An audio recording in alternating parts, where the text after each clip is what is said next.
దోసకాయ ఒట్టు చేపలు కర్రీ ఎలా ప్రిపేర్ చేసుకోవాలో వీడియోలోకి వెళ్ళిపోదామా.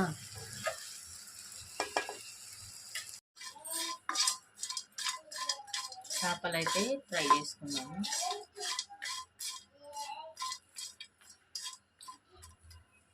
చూడండి కొంచెం ఫ్రై అయ్యాయి కదా, ఇప్పుడు తీసేద్దాము. ఇవన్నీ క్లీన్ చేసుకొని రెడీ చేసుకొని పెట్టుకుంటాను.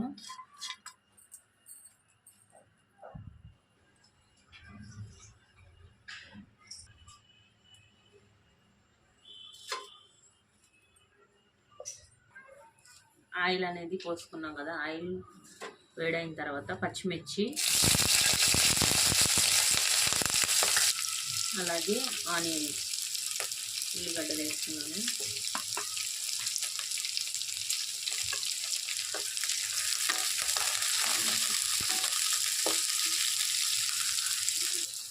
చూడండి నేను కొంచెం సాల్ట్ అనేది యాడ్ చేస్తున్నాను,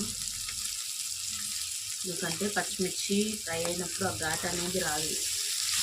కొంచెం సాల్ట్ అనేది యాడ్ చేసుకుంటే, అందుకనేసి నేనైతే కొంచెం సాల్ట్ అనేది యాడ్ చేశాను.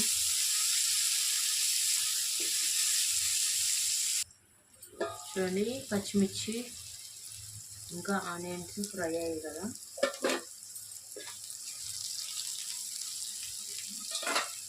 ఇప్పుడు ముందుగా కట్ చేసి పెట్టుకున్న మనం దోసకాయలు అయితే యాడ్ చేసుకున్నాము.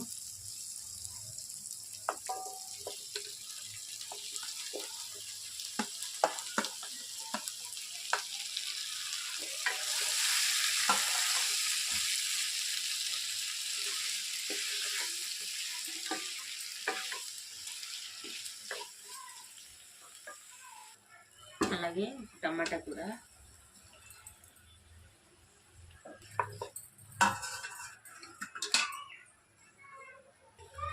కొంచెం సాల్ట్, ముక్కలు అనేవి తొందరగా ఉడుకుతాయి. బాగా కలిపి మూత పెట్టుకొని ఒక 5 నిమిషాల వరకు ఉడకనిద్దాము.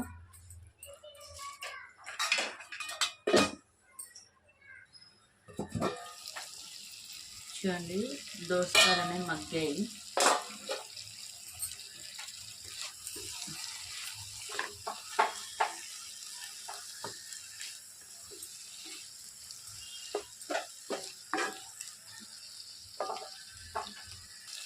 దోసకాయలు ఉడతాయి కదా ఫ్రెండ్స్, ఇప్పుడైతే నేనైతే పసుపు యాడ్ చేస్తున్నాను.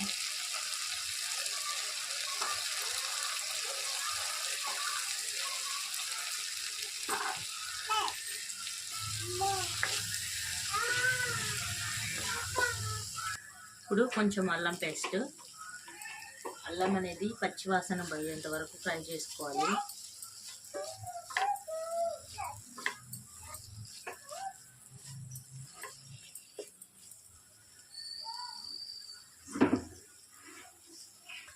చూడండి ఇవి ముందుగానే ఫ్రై చేసి క్లీన్ చేసి కడిగి పెట్టుకున్న చేపలు అన్నమాట. ఇప్పుడు ఇవి యాడ్ చేసేద్దాము. చేపలు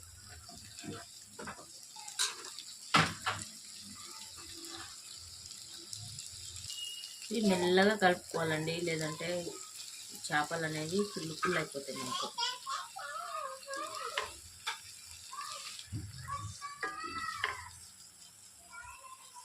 ఇప్పుడు ఒక 2 మినిట్స్ మూత పెట్టి మగ్గనిద్దాము.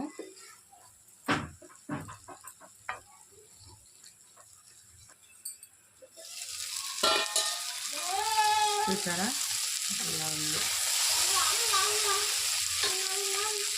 గ్రేవీ కోసం అయితే నేను కొంచెం అనేది వాటర్ అనేది యాడ్ చేస్తున్నాను. ఒక 2 మినిట్స్ మూత పెట్టి మగ్గనిద్దాము. గ్రేవీ అనేది దగ్గర పడుతుంది. చూడండి గ్రేవీ అనేది దగ్గర పడింది కదా, ఇప్పుడు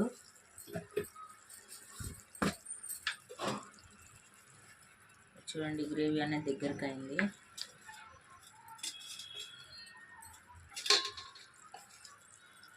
కొంచెం ధనియాల పౌడర్,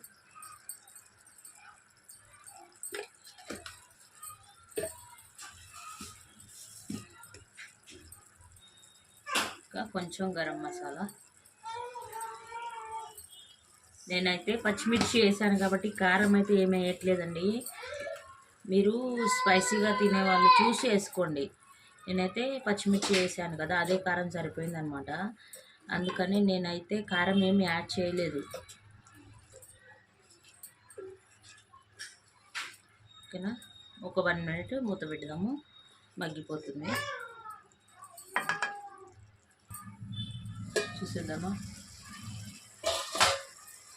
వావ్, చూడండి, దోసకాయ ఒట్టి చేపల కర్రీ అయితే రెడీ అయిపోయింది ఫ్రెండ్స్.